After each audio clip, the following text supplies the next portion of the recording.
Ola a todos e a todas, benvidos de novo a Falemos de Literatura. Como xa adiantei no anterior programa, hoxe imos a chegarnos á literatura das Irmandades. Nomeadamente, falarei de Antonio Noriega Varela e de Ramón Cabanillas.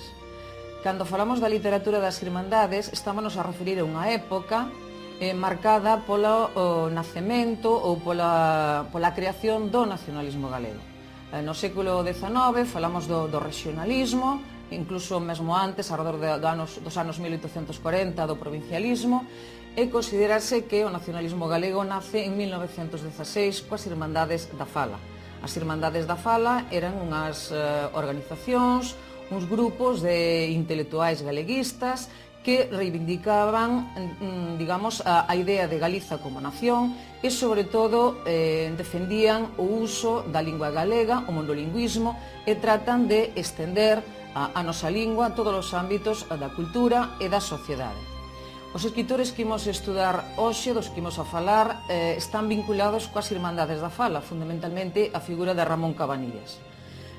O primeiro terzo do século XX, cando falo do primeiro terzo do século XX, estou a referir ás datas entre 1900 e 1936, caracterízase socialmente por unha serie de factores que van incidir na nosa cultura, na nosa literatura. Fundamentalmente falaríamos da redención foral, é dicir, Galiza chegou ao século XX cunha situación social, cun sistema de clases sociais nos que predominaba como clases altas a fidalguía e o clero, e despois estaba fundamentalmente as clases que traballaban no sector primario, os mariñeiros e os labregos.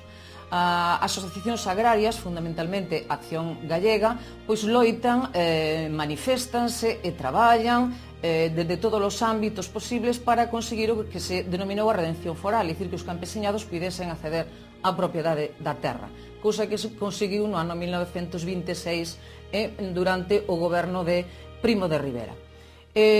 Outra das características fundamentais desta época sería o aumento da poboación urbana, o trasvase da poboación do mundo rural ao mundo urbano. Verémoslo reflectido tamén en autores, como é o caso de Vicente Risco, por exemplo, na súa obra O porco de pé. Esta clase social que eles detestaban porque supuña unha nova clase emerxente en Galiza que non apreciaba os valores culturais, a tradición, os costumes e mesmo a lingua galega. Xa adentrármonos dentro dos autores, o primeiro do que vou falar é Antonio Noriega Varela, que nace no ano 1869 en Mondoñedo e morre nesta mesma vila no ano 1947. Estudou no seminario de Mondoñedo, a súa profesión era de mestre, primeiro traballou no norte de Galiza, na zona xeográfica, na contorna na que el naceu, e máis tarde foi desterrado ao sur de Galiza, concretamente viviu, deu clase varios anos en Calvos de Randín, no sur de Ourense. Ali, pois, a súa estadía provocou nel certa amargura, pero tamén lle serviu para entrar en contacto con autores da xeración Nós, como é o caso de Otero Pedrallo, que tiña o seu pazo en Trasalba, ou tamén con autores portugueses, como é o caso de Teixeira de Pascuais. A obra de Cabanillas é escasa, ten dúas obras que non son de creación propia, como falan os brañegos, que é unha recompilación de cantigas populares, e tamén unha recompilación de cantigas en honor da Virxe, que se titula, que se chama A Virxe e a Paisanaxe. Realmente só escribiu unha obra de creación propia, que nunha primeira edición, en 1910, se titulou Montañesas, e que máis tarde, a partir fundamentalmente do ano 20, se titulou Duermo, é a única creación propia do autor. Normalmente a temática de Noriega Varela, da súa obra de Duermo neste caso, pois só se adoitase clasificar en dos grupos temáticos. Por un lado, a poesía costumista, onde fala da vida dos labregos, fundamentalmente, das súas festas, de como viven, de como comen, e o que se chama o lirismo da natureza, que é unha poesía máis intimista, na que, de alguna maneira, Noriega Varela pon de manifesto a súa ideoloxía, a súa concepción franciscana da vida, onde lle interesa fundamentalmente a temática humilde. Cando falamos da temática humilde, está a decir que prefire, por exemplo, pois as floriñas dos toxos aos carabeliños vermellos, ou que se fixa pois en algo tan insignificante como pode ser un vermiño, ou como pode ser unha pinga de orballo, ou unha teña de araña realmente, non? É, digamos, unha concepción da natureza enfocada fundamentalmente ao humilde. O autor máis importante, máis sobranceiro desta época, é un autor, digamos, igual que no caso anterior de Noriega Varela, é Ramón Cabanillas. Ramón Cabanillas, que foi considerado o poeta da raza, que naceu en Cambados no ano 1876 e que morreu nesta mesma vila no ano 1959. Ramón Cabanillas estudou no Seminario de Santiago, como recolle Ricardo Carballo Calero na súa Historia da Literatura Galega Contemporánea, pois foi un estudante preguiceiro, é dicir, que non fixo ningún tipo de estudo superior. Volveu á súa vila natal, traballou pois como, digamos, funcionario, traballou pois nunha notaría, traballou no Concello de Cambados e emigrou xa con 34 anos a Cuba. Ali pasou 2 anos da súa vida, entrou en contacto, por exemplo, con Basilio Álvarez, que vai ser moi importante na súa vinculación coas Irmandades da Fala. Estando en Cuba, publica a primeira obra de Cabanillas, que se titula Vento Mareiro, e unha segunda obra, sería ao revés, primeiro publica No Desterro e unha segunda obra que é Vento Mareiro. No Desterro, ainda que poida parecer equívoco o título, realmente non se está a referir a un desterro real, senón que se está a referir, digamos, a un desterro voluntario ou propio, porque el marchou por propia iniciativa, é dicir, el en ningún caso foi desterrado nin foi exiliado. Como dixen, a segunda obra é Vento Mareiro, e xa cando volta a Galiza, en 1917, publica Da Terra Soallada. Aí xa, digamos, a temática vai incidir máis no que é a poesía social e a poesía reivindicativa. Aínda así, no caso de Cabanillas, temos que falar de 3 núcleos temáticos fundamentais, que sería a poesía intimista, a poesía social ou reivindicativa e a poesía costumista. Cando volta a Galiza, no ano 1920, ingresa na Academia Galega cun discurso sobre a saudade nos poetas galegos. A saudade para el será un sentimento étnico que caracterizará o pobo galego, e así o imos ver na súa obra máis sobranceira, quizáis hoxe máis valorada, que Na Noite Estrelecida. E no ano 29 vai ingresar tamén na Real Academia Española cun discurso sobre Pondal.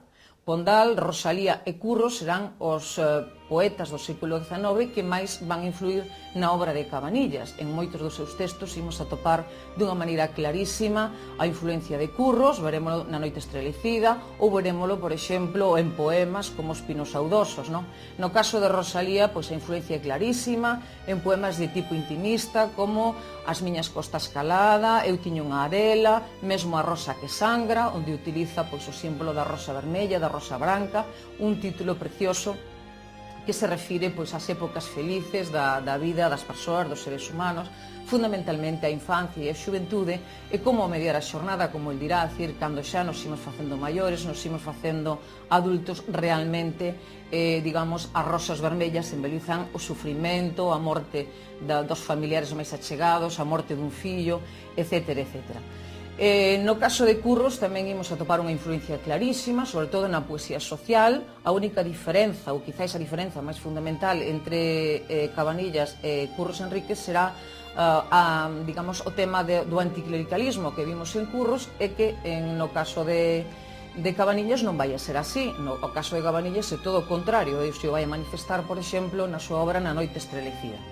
A parte destas obras primeiras que citei, No Desterro, Vento Mareiro, A Terra Soallada, puximos a topar obras, por exemplo, como Antífona da Cantiga, que é a primeira obra que vai editar Galaxia no ano 1951, e que é unha recompilación de cantigas populares que vai precedida dun prólogo en prosa de Cabanillas, onde loa, digamos, a poesía popular, os cantos populares e a lingua popular.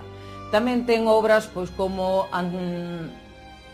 Na Noite Estrelecida, ou, por exemplo, O Bendito San Amaro, que é unha obra narrativa que nos conta a historia deste santo, unha historia moi breve, e que nos lembra un pouco digamos, as cantares de Cego, e tamén utiliza aí nese testiño breve, narrativo, pois o símbolo da rosa branca e da rosa vermella. A rosa branca que simbolizará a pureza, a santidade, a felicidade, a bondade, e a rosa vermella que significará pois a traxedia, a morte, mesmo o pecado.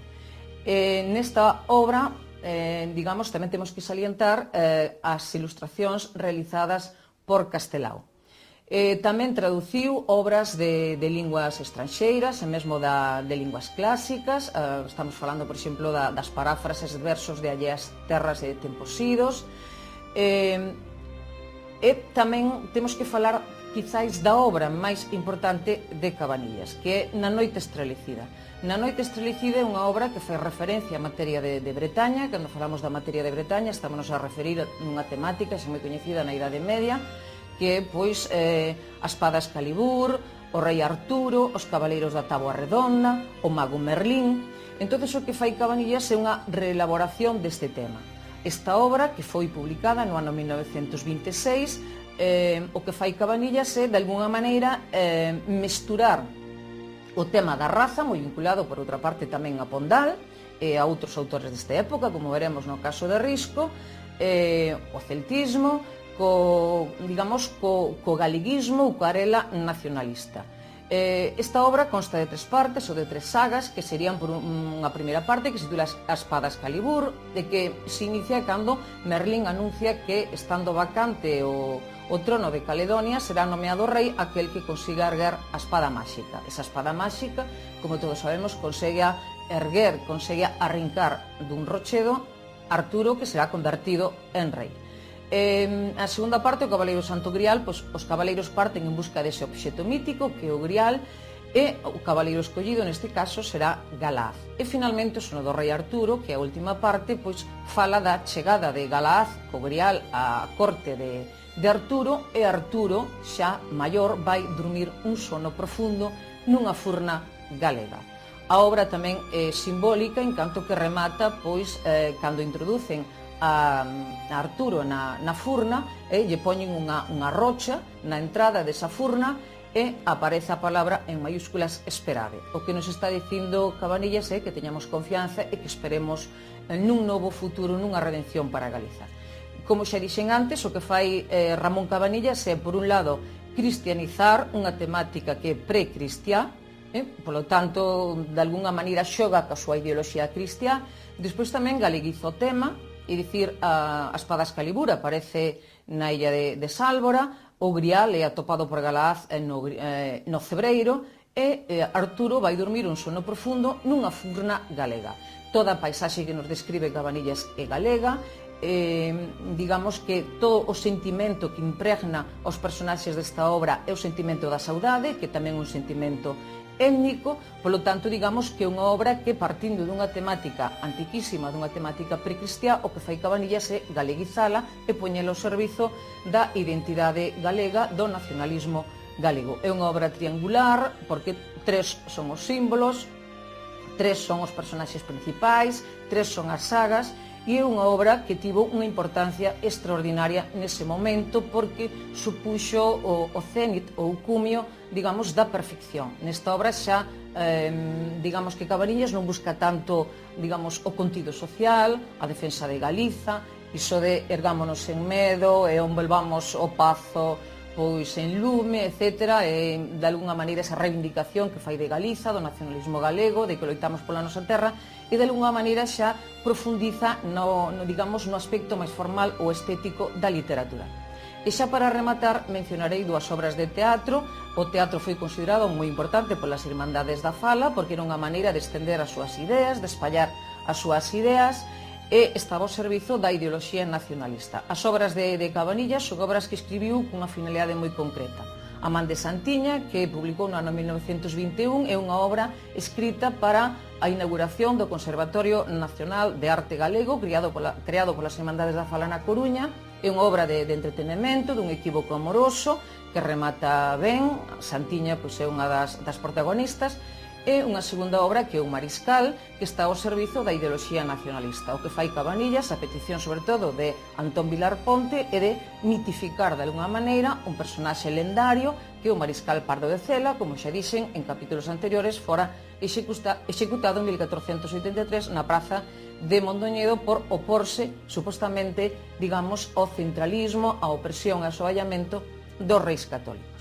En conclusión, a literatura de Cabanillas e a literatura de Noriega Varela é unha literatura que está, como diríamos, entre os dous séculos. Digamos que hai influencias, por exemplo, da literatura do século XIX, como vimos no caso de Cabanillas, e influencias da literatura do século XX, non só da literatura galega, senón tamén da literatura española. No caso de Cabanillas podríamos citar perfectamente a influencia de Bécquer, por exemplo, nun opúsculo, nunha obriña pequena, que se chama Rosa de Cenfollas, que é un poemario pequeniño de textos dedicados fundamentalmente ao amor e onde se ve a influencia fundamentalmente de Bécquer. Ben, e con isto remato o capítulo de hoxe. Espero velos no próximo capítulo, no cal abordarei a literatura do Grupo Nós. Grazas por estardes aí.